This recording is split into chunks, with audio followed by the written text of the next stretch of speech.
Good evening, everyone. You're watching the Just Keep Up podcast, where we are one step ahead. I'm Kurt Johnson. This is Pete Zindros. We're excited to be back with you guys on Tuesday. Our original plan was, of course, to do the Monday, Wednesday, Friday. A couple of complications, but we're back here to you guys tonight on Tuesday. But it was a good thing we didn't air yesterday, bro, because we have a jam-packed episode for you guys. There's lots to talk about, lots to get into. Big show, guys. This is going to be one of our bigger shows we've ever had. So, this is going to be an absolute big show. Our feature story tonight is going to be Davante Adams. He is a New York Jet, guys.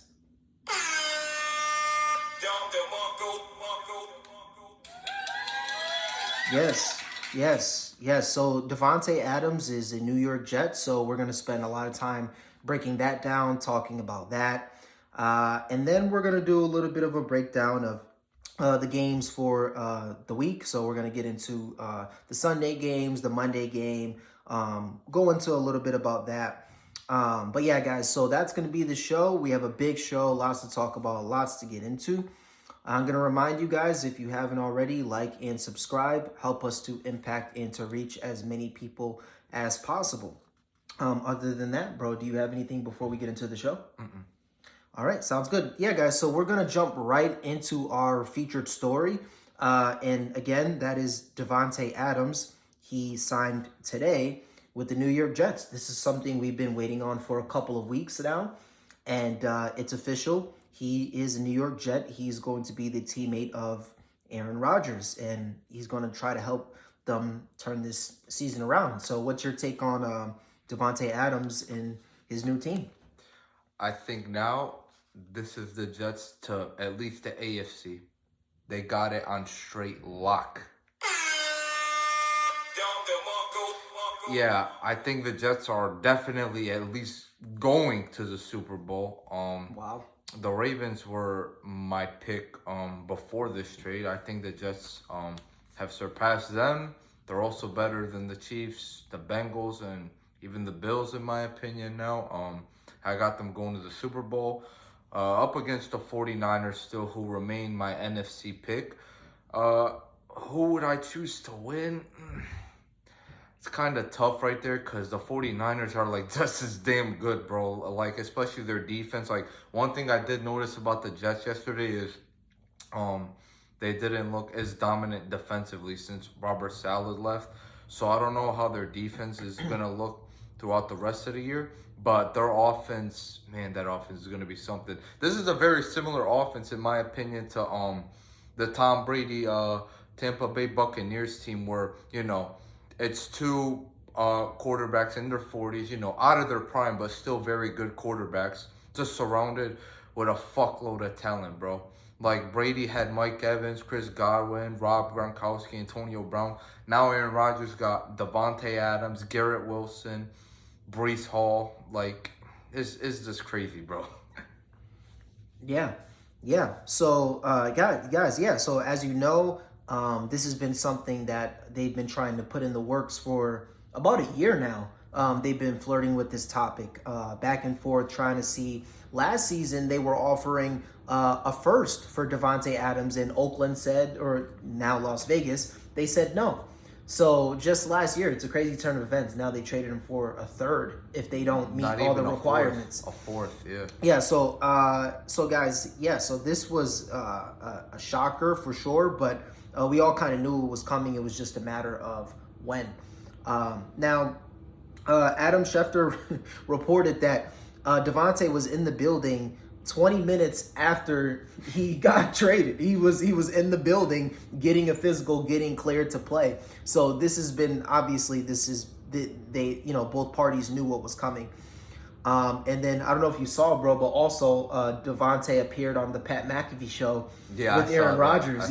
So Aaron Rodgers does his weekly Tuesdays on the Pat McAfee show on ESPN.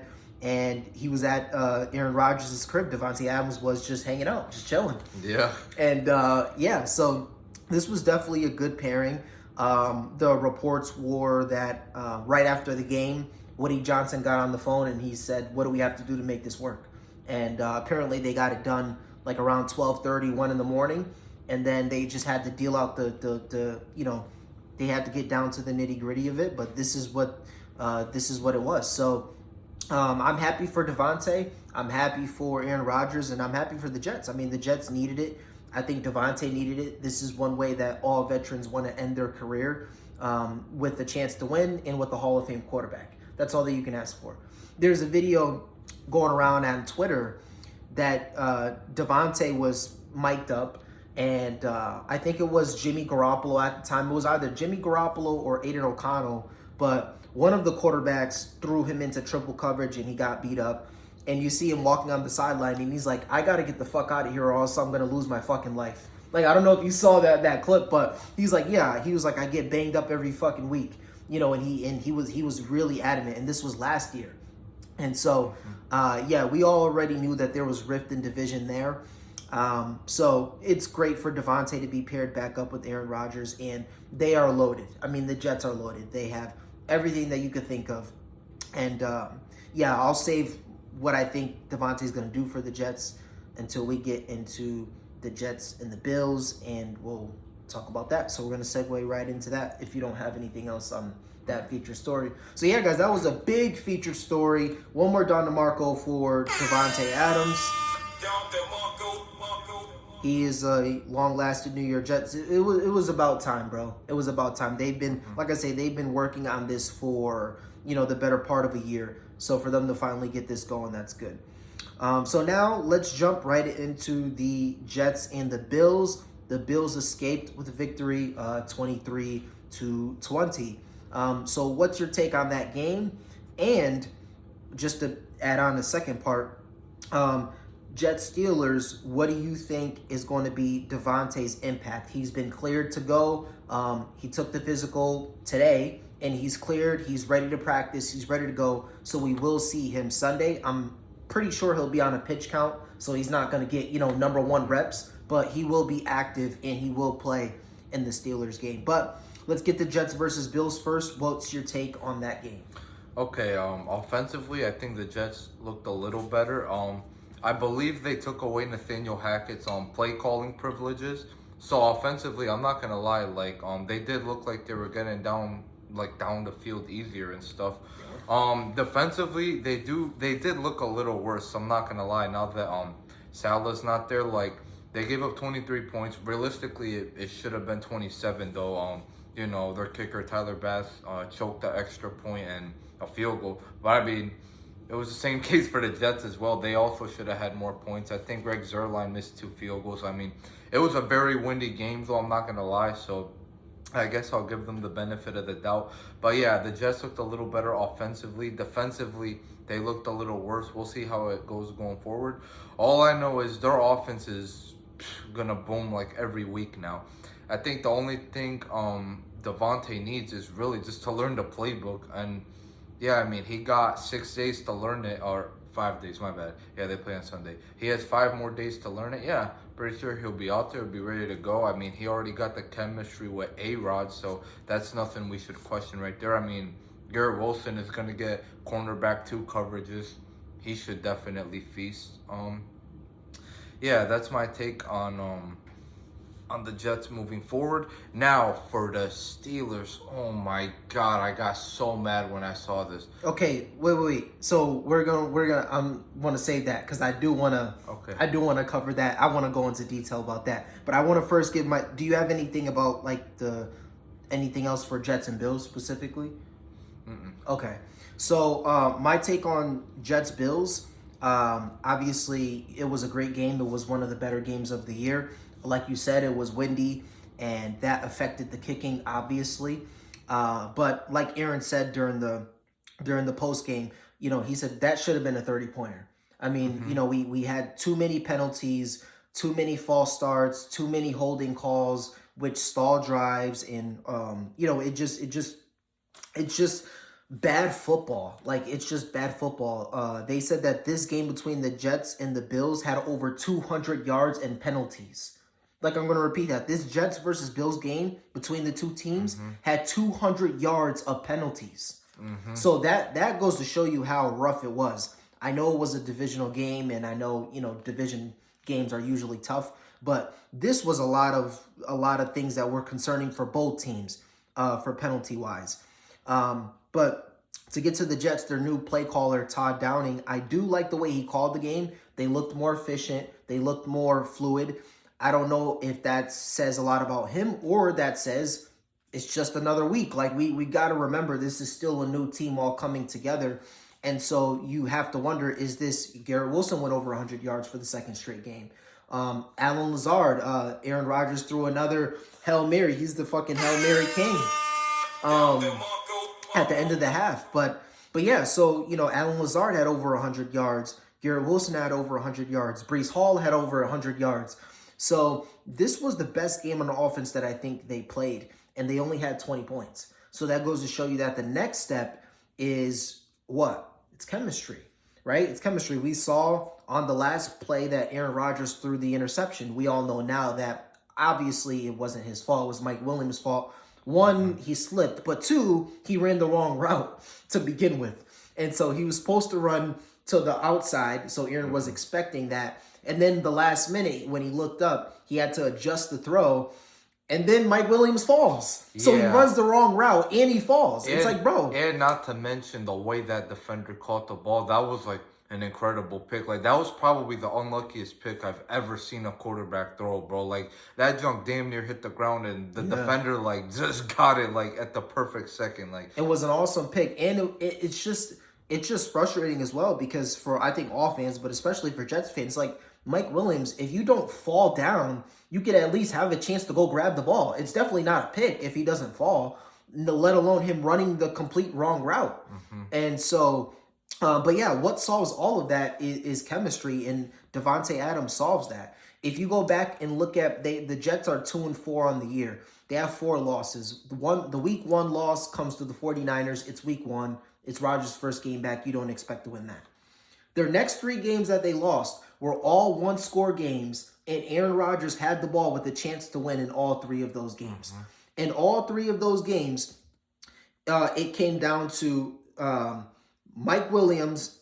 Out of 2 of those 3 games, Mike Williams had a chance, and he blew both of those. And then the other one, they were playing in essentially a rainstorm, and no team could really muster offense up. So, but yeah, Davante solves all of that. He solves the chemistry issues. He solves them down the stretch. He's not going to have guys slipping and falling with the game on the line or running the wrong route with the game on the line.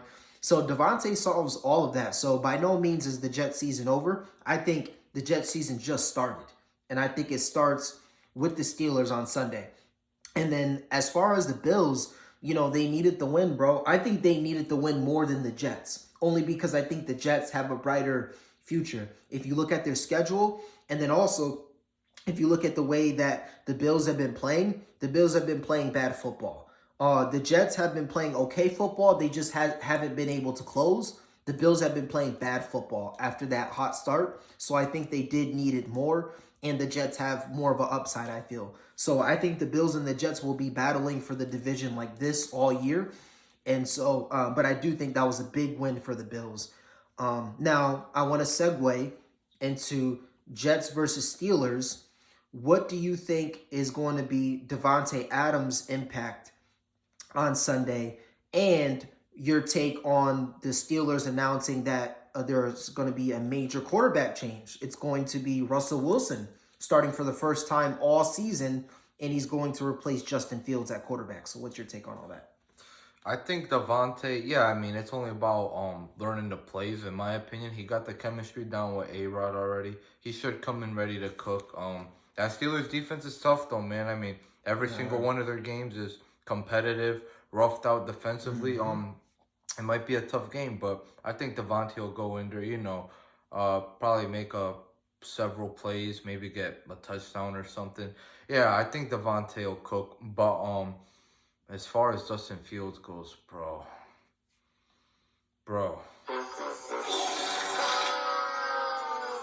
I'm gonna be real. I think this is the worst decision a head coach has ever made in NFL history, bro.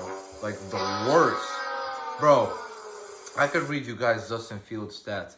He had 5 passing touchdowns, 5 rushing touchdowns, just 1 interception, and 1,100 total passing yards on 60% completion for his throws. And the Steelers were at 4-2.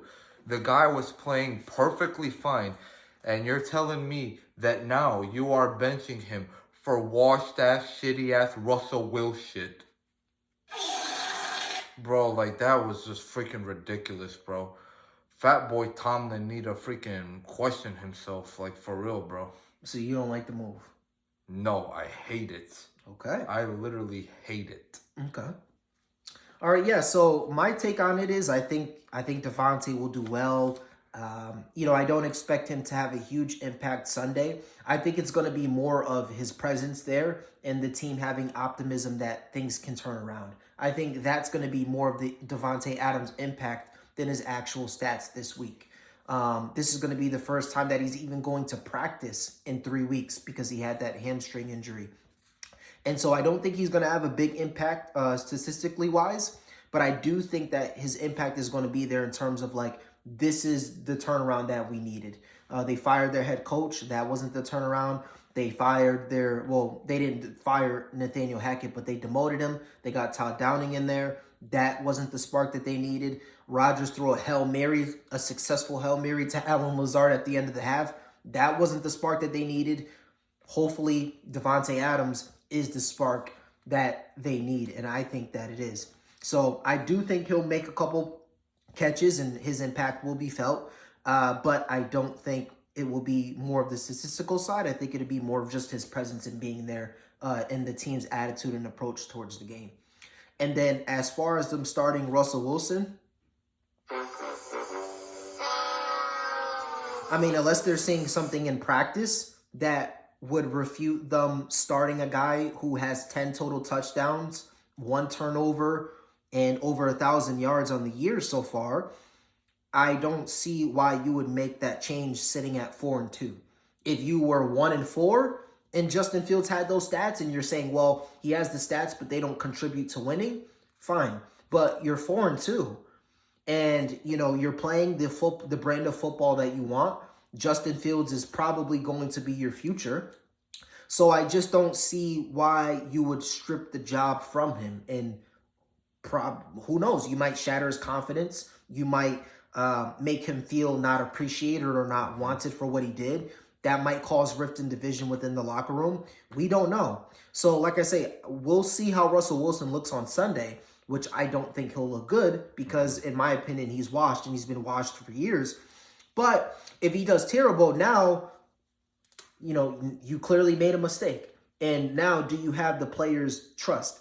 Now, don't get me wrong. I get that it's Mike Tomlin and you're like, how could he not have the players' trust?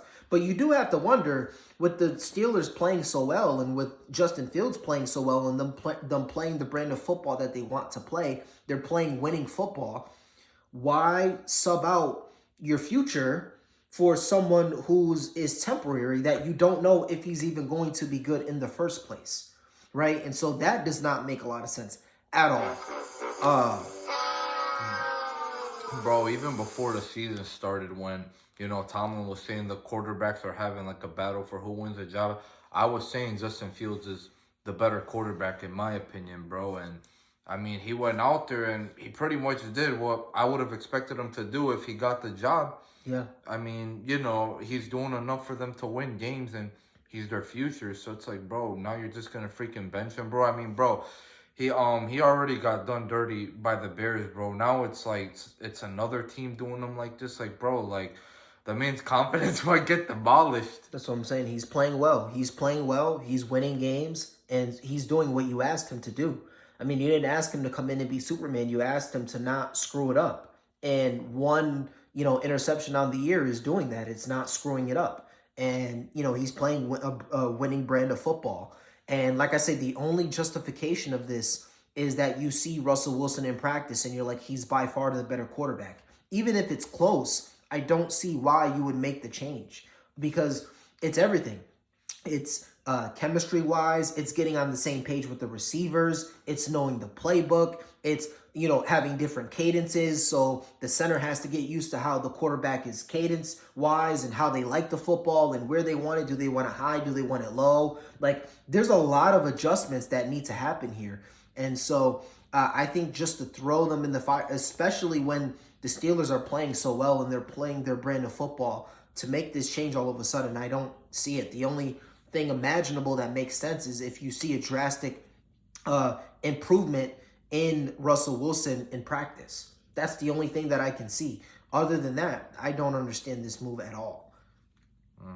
So, Agreed, yeah. do you trust Mike Tomlin's judgment off of his experience? I mean, it's kind of like you have to. It's kind of like, all right, I guess we'll see, but I don't see it. No, I don't trust it at all, bro. I really don't. I mean, he's a defensive guy to begin with. He's not an offensive guy. And to make matters worse, we saw what Justin Fields and Russell Wilson both did literally the year prior to becoming Steelers. Like, they both didn't have the greatest situations in the world.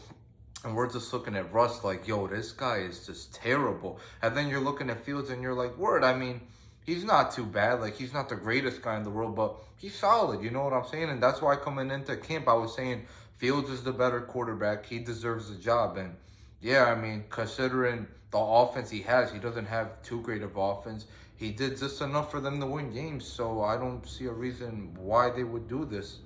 Yeah. And if this goes bad, the Steelers are in trouble, because if Russell Wilson has a bad game, what are you going to say? This is week 1 for him, right? So it's like, are you going to ride it out with Russell Wilson again? Like, this is what I'm trying to say, is that you're playing good football. You're playing winning football. Why shake things up? Even if he's slightly better, if your team is on a roll and your team feels good with the quarterback that's there, why change it up and risk why risk? Is it worth the risk? It's probably not, and unless you think Russell Wilson is considerably better. And so, like I say, we have to see Sunday night, but I highly doubt that that's the case. Highly doubt.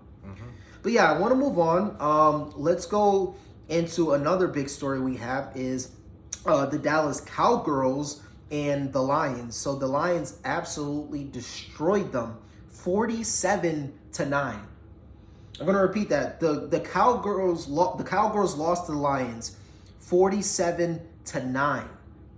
Before we get into AIDAN Hutchinson out for the year, which is extremely sad news. But what's your take on the Cowgirls getting absolutely destroyed? I mean, bro, they're just freaking jokes, bro. I mean, this is what happens when you make Dakarina Prescott the highest paid quarterback ever. This is what happens when you let go of Tony Pollard and you have no run game. This is what happens when you let Amari Cooper go a few years back and now you're left with no offense. This is exactly what freaking happens. The Cowgirls are an L. Jerry Jones is an L. Dakarina Prescott sucks. Like, this guy literally looks like a bottom 5 quarterback in the NFL right now. Like, the guy just looks atrocious, bro. Like, he really does.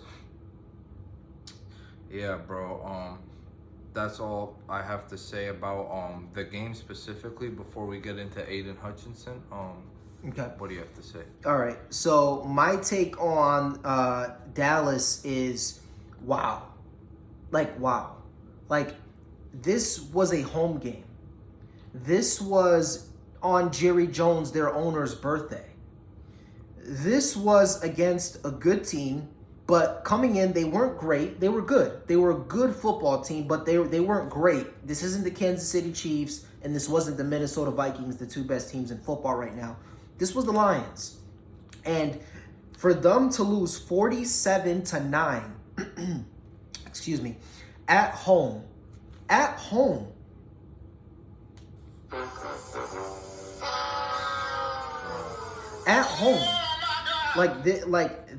is pathetic. And I want to get into some numbers here because this isn't even shocking when you look at their season. If you look, and these are facts, these are straight facts.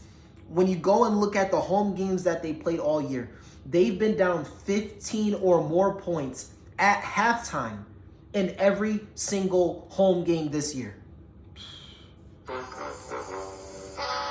Yeah, I mean, that clearly shows that the quarterback is just straight up incompetent. Dude, I'm going to say that again. Like, the Cowgirls have been down, not lost, have been down by 15 points in every single home game this season.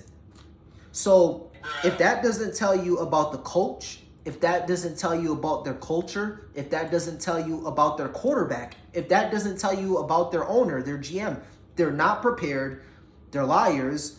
All they do is talk on a podcast, but they can't actually play football, or Dak Prescott could say all the right things, or Jerry Jones could say all the right things. But when it comes to actually playing football, they can't get the job done. If you go back last year to the divisional round against the Green Bay Packers, they got the break speed off of them. They again get the break speed off of them in week 1. They again get the break speed off of them against the Saints. And then now they essentially got the break speed off of them against the Ravens, if it wasn't for that fourth quarter stat padding. But then you go to this game now, 47-9. Bro, the Lions were literally running routes with offensive linemen. They were running routes with offense. They were completely clowning them. They were running routes for offensive linemen. Bro, they were running NFL plays I've never seen ran before by the greatest offensive geniuses ever. Like, bro, this was very bad. Like, if someone comes into your house and they're running plays for the offensive lineman to catch the football, they're going for it on 4th down, and they have a lineman out. Like, this isn't like a sneak play or whatever. Like, no, the lineman went out and they lined up like a wide receiver. Like, literally, bro, they threw him a screen pass, and then he just tried trucking his way into the end zone. Yeah, it was Penei Sewell. Yeah, so to get just absolutely embarrassed like that, I mean, bro, this is obviously not a championship contender. We said this week 1 going into it before they even played a game. We said this, but and like Pete said, you made Dak Prescott the highest paid quarterback in the National Football League. We all knew that wasn't going to work. Why does Mike McCarthy still have a job? I don't know why. Why does their defensive coordinator still have a job? I don't know why. They can't stop the run. They can't run. The only thing that they were supposed to do was be able to pass. That's not working clearly, because, I mean, you put up 9 points at home. So, I mean, bro, think about this. This is another stat, guys. This is a stat about that game. The Lions during that game had 9 scoring drives. They had 9 scoring drives. That equals the Cowgirls' total points for the game.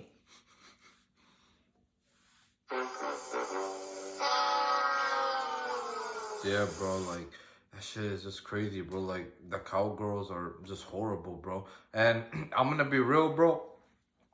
Their situation is literally up there with the Browns right now for arguably the worst situation in sports history. Like, it's literally a situation they can't even work their ways out of, because, dude, you made Dak Prescott the highest paid quarterback ever, and the guy clearly isn't good. Like, bro, this is probably the worst I've ever seen him play, bro. Bro, even CeeDee Lamb is, like, on the sidelines, like, yelling at him, giving him bad looks and stuff. And for Cowgirl fans to say this guy is a top 10 quarterback still, nah, bro. That is just straight up delusion, bro. Yeah, I mean, for sure, he's not top. The thing is about Dak Prescott, he's a good quarterback. And he can front run, and when they're the better team, they could shit on bad teams, and they could, make themselves look good and pump their chest. But when they play against actual competition, they look like shit. Mm-hmm. It's not. Always have. They've always have. Like, even if you go back to last year, most of their wins came against non-playoff teams, mm-hmm. or teams that weren't good at the time. And so that's what you have to look at when you talk about the Cowgirls, is that they can shit on the teams that aren't very good. But whenever they play someone competitive, they don't just lose. They get the break speed off of them. It's sad, bro. And so they're obviously not a play. Well, I mean, you can make the argument they're not a playoff team. They're a fringe playoff team at best. But this is not a good football team. They can't stop the run. They can't run. They can't pass. They can't defend the pass. They're the only hope you're supposed to have is your connection with your quarterback and your wide receiver, and that doesn't even seem to be there anymore. So this is a bad football team, and I don't know what they could do. But coming into the year, Jerry Jones said he was going to go all in. What have they done to go all in? They paid Dak Prescott $60 million a year, and they paid CeeDee Lamb. So going all in is running it back with the team, paying the team, and running it back with the same team that was down 28-3 at halftime in the divisional round against the youngest team in the playoffs, the Green Bay Packers. Bro, That's going all in, Jerry Jones. bro, the crazy part is, bro, like their team is actually like worse now than it was at that time because they lost Tony They lost Pollard. offensive linemen. They lost their running back. Right, like that's what I'm saying, bro. Like this shit is bad, bro. Like what's going all in? Just making Dak Prescott the highest paid quarterback ever, and then paying CeeDee Lamb, and then just letting go of Tony Pollard when you already were on a very good football team to begin with, bro. Like, bro, they have arguably the worst situation in sports right now, along with the Browns. Like, it's up there. It's up there for sure because now you're in a situation where this is one of the two situations you don't want to be in. The first one is you don't want to be obviously a bad team and then, and then you draft a guy and then he doesn't work out. That's obviously a bad situation. But I would argue an even worse situation is being middle of the pack. And what do you do to solidify yourself being in the middle of the pack? You make an average quarterback the highest paid quarterback in NFL history. That's exactly how you ensure that you're going to be a middle of the pack team. You're going to go as far as your quarterback takes you. It's just as simple as that. Is your quarterback playing elite, smart, non-turnover worthy? Are they playing smart caliber football? It doesn't even have to be MVP level, but are they playing smart? Are they running the offense? This is the second consecutive game that Dak Prescott has thrown interceptions in the red zone, right? And so these are not productive ways. These are not smart ways to win football games. And this is what you get when you make Dak Prescott the highest paid quarterback in football and you don't make the team better. If anything, all you guys do is talk on podcasts and you don't actually perform. You get a 47-9 utter beatdown. And the last thing I want to talk about, a couple things we got to mention is Jerry Jones in his comments. I mean, if this doesn't tell you everything you need to know about the Dallas Cowboys, if you guys don't know, Jerry Jones runs everything. He's the owner, but he's the GM, he's the president, he's everything. Everything runs through him. And so he says to a reporter's asking him, like, why is the season going this way? Are there going to be any changes at head coach? And he completely annihilates the reporter. He goes, "Oh, why would you ask me such a dumb question? Do you think I'm dumb? Do you think I'm dumb?" And then he goes, "I'll get someone else to replace you if you ask me a dumb question like that again." Like, bro, what? What? Bro, you guys just lost 47-9. Like, I think you're the one that needs to get replaced. Bro, like, like, in that snarky, like, pathetic loser, that type of attitude, it's like, it trickles down to the team. Micah Parsons is saying, "Yeah, guys, or Dak Prescott, rather, is saying, don't hop on the bandwagon later. You better hop on it now." Bro, no one was on the bandwagon, bro. No one was on the bandwagon. No one was on the fucking bandwagon. You guys are sorry. No, I don't know any person that said that the Dallas Cowgirls were making a Super Bowl run. No one has said that. So they're delusional, and it's just a sad day for Dallas. Honestly, like they got the brakes beat off of them, and there's no change. There's no turning this around. They're gonna get Micah Parsons back. They're gonna get DeMarcus Lawrence back, but having those two guys, they were still terrible at stopping the run. That's getting DeMarcus Lawrence back isn't going to help their running game. And so, yes, they're in trouble. And yes, they're probably not going to be a playoff team, let alone being a Super Bowl team. But the last thing I want to move on. So the last thing I want to talk about from that game is obviously unfortunate news. AIDAN Hutchinson, we all saw it. He had a terrible, gruesome injury. The reports are good. Surgery went good.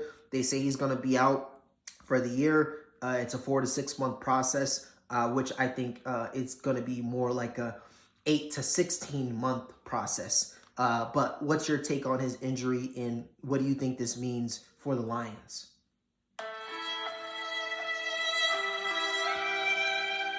Sad, man. I feel bad for the guy. I mean, he's arguably the best defensive player in football right now. He was on pace for sure to win Defensive Player of the Year. Yeah, he was, bro. Like, he had the most sacks in the league. He also seems like a very good guy.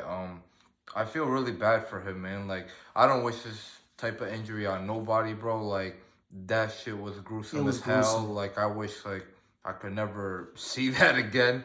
But yeah, it's just sad, man. I mean, the Lions, though, defensively, what the Lions were mainly known for was being able to stop the run at a high level. Their pass attack isn't exactly the greatest. You know, most teams get a lot of passing yards on them, except the Dallas Cowgirls, of course, because they stink. But yeah, generally speaking, their passing defense isn't the greatest. They were mostly known for run stuffing, and now that Hutchinson isn't there, like, their defense might be in a bit of trouble. I'm not gonna lie. I mean, their offense looks better than ever, but I don't know how far they'll be able to go. Considering that defense probably has like damn near nothing now. You know, while Jared Goff is a solid quarterback, he's not really a guy who's gonna push you over the hump. Like, he's more of like the guy where you just gotta give him the tools and let him work around that. He got the offense, but he's not going to elevate the offense to a point where they could probably overcome their defensive flaws now, at least in my opinion. Okay. So I have a little bit of a different take than you. I think that the Lions will be just fine. Obviously, losing Aiden Hutchinson is a big deal, so they're no longer going to be in that Super Bowl conversation. But they'll definitely make the playoffs, and they'll definitely be a threat. I have no issue with Jared Goff. Jared Goff is not a top 10 quarterback. Jared Goff on the Lions with that offensive line and those weapons, he is a top 10 quarterback. With the best offensive line in football and the best duo in their running backs in Montgomery and Jahmyr Gibbs. That does make him a top 10 quarterback, and so I think their offense will run smooth all year. The defense is going to take a hit, but Dan Campbell will have his guys ready. He'll have his guys ready to compete. I think obviously losing Aiden Hutchinson is going to be too much to overcome, but I do think they're going to make the playoffs, and they are going to be a threat. But again, it just is sad to see Aiden Hutchinson get hurt like that. He's such a great player. Was leading the league in sacks. He had 11 sacks on the year already, and so to see him go down like that, and then to see just the injury, I mean, just gruesome. You don't wish that on anyone. And so we wish him a speedy and healthy and safe recovery. Surgery went well. He's still in Dallas. He's set to leave this weekend from the hospital, so surgery went good, but he's still hanging out there. But obviously he's in all of our thoughts and prayers. But yeah, I want to move on. I want to get into our last game that we're going to cover today. Is the Texans and the Patriots. So the Texans beat the Patriots 41-21. What's your take on that game? All right. I mean, we all expected the Texans to win that game. There's no shocker there. What I mostly want to go over is Drake May. For a debut game, he did look really good. He had 3 passing touchdowns. He did throw 2 interceptions and lost a fumble, so he did have 3 turnovers. But overall, for a debut game, I can't be too mad, bro. I mean, downfield, he threw a couple of dots that Jacoby Brissett wasn't able to get down there. Like, their offense did look better under him. I mean, as expected, we all knew he was the better quarterback. We know they were starting Brissett for obvious reasons, but yeah, I mean, he looked really good. He looks really promising. I think the Patriots got the pick right from the looks of it. Yeah, so I mean, obviously my take on the game is, the Texans are finally pulling together games. CJ Stroud starting to look good. As far as Drake May, I still think it was the bad choice. I mean, this is what I expected pretty much, for him to play solid football, but is it worth losing 20 points and potentially getting hurt because the offensive line can't protect him, no wide receivers, no running game. Like, I just don't know if it's worth it. I knew what Drake May was. I knew he's a starting caliber quarterback. I expected him to play like that. But I just don't know if it's going to be worth the risk of this season to put him out here like this. So we'll see moving forward. Obviously, you know, the Patriots are going to be a 4 or 5 win team. Hopefully, you hope down the stretch he'll be able to carry you to some victories, but that's going to be the only salvageable thing from this season for the Patriots. And then as far as the Texans, good game, but, you know, you can't take too much away from it, beating the Patriots, but good game for them to drop 41 points against a pretty good defense and a defensive-minded head coach, and we'll see what they do moving forward. So that's my take on it. Do you have anything else? Yeah, we just got one more thing to cover, guys. We gotta go over the Amari Cooper trade for the Buffalo Bills. What are your thoughts on that deal? What does it do for the Bills? Yeah, you go first. Okay. All right. So my personal belief is that this is gonna help them a lot. They look like a pretty good football team already. They really just didn't have that number one guy. I think Amari Cooper could fill in that role. He's basically the Stephon Diggs of the team now, just the one that's not a diva and such a choker in the playoffs to Patrick Mahomes every year in the playoffs. Man, I'll tell you, Patrick Mahomes is in for a rough one this year. Like, you got the New York Jets, the Baltimore Ravens, the Cincinnati Bengals, the Buffalo Bills again.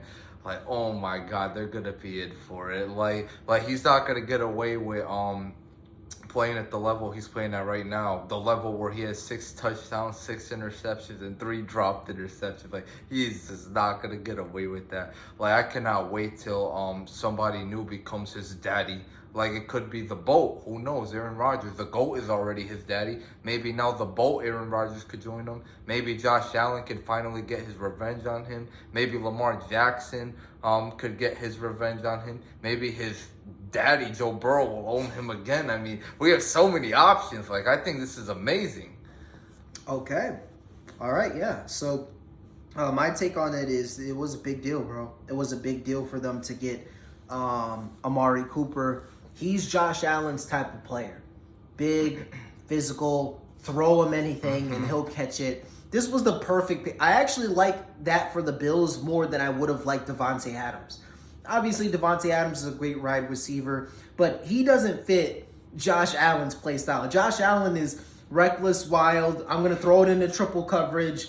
I'm a great ball, by the way, great ball, but I'm going to throw it into triple coverage, and I need someone to come down and catch it. And so I think that's a really good and unique pickup for the Bills. I think that you definitely have to consider that when you're talking about Buffalo or when you're talking about the AFC East or when you're talking about the AFC in general.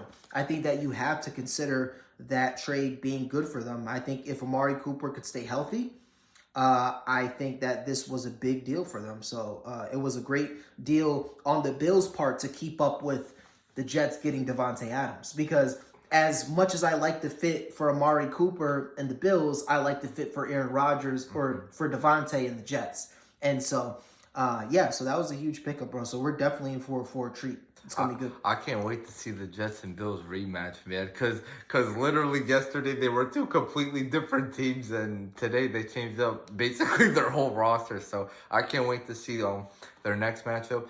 But for as far as the Cleveland Browns go, though, yeah, I mean, it looks like they just decided to pull the plug. They're like, listen, we messed up paying Deshaun Watson all this money.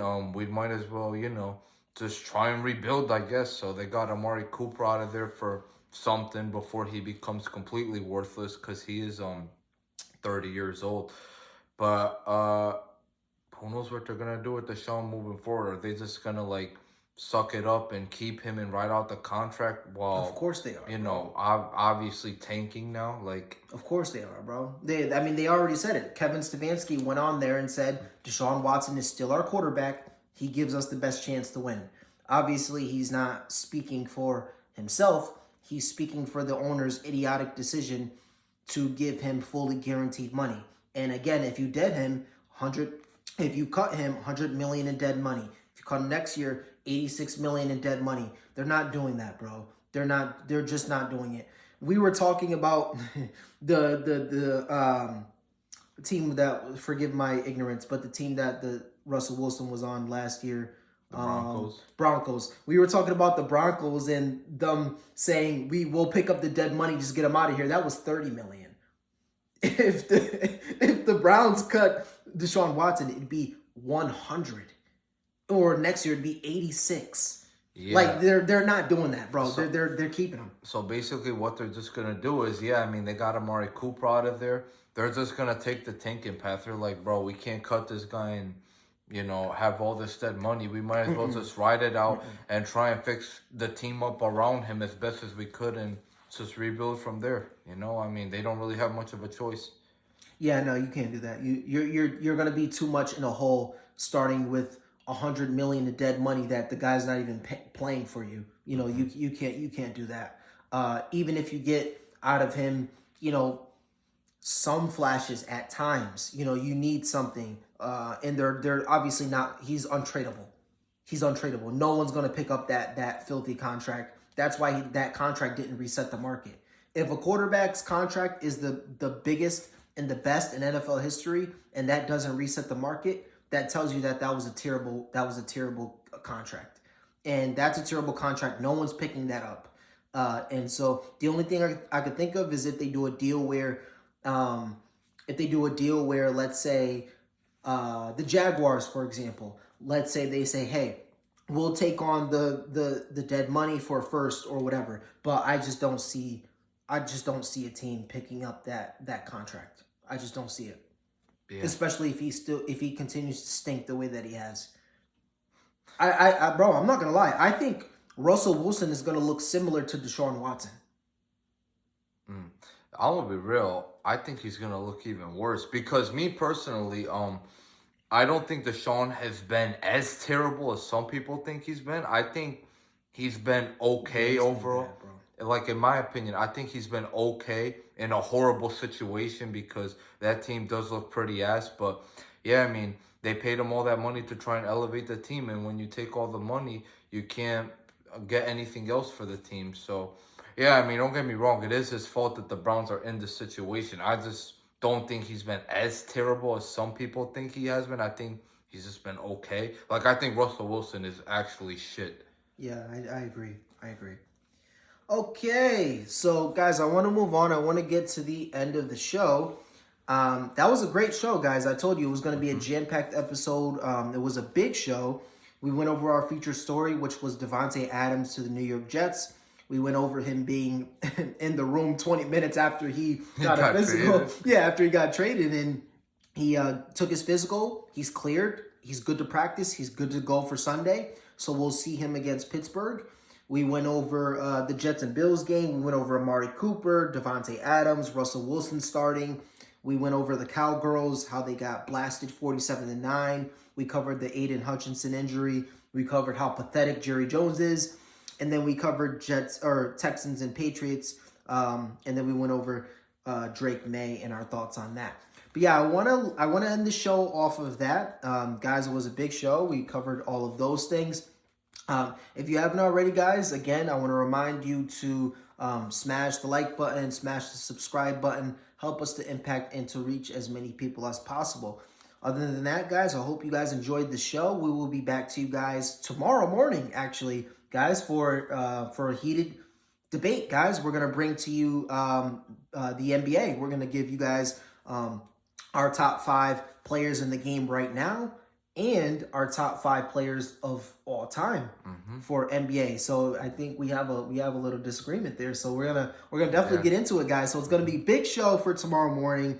So definitely stay tuned for that. Other than that, bro, do you have anything before we end the show? All right, guys. Yeah. So we'll see you guys tomorrow morning.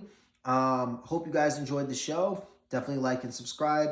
Help us to impact as many people as possible. And remember, guys, to stay one step ahead. Yeah. All right, guys. Peace.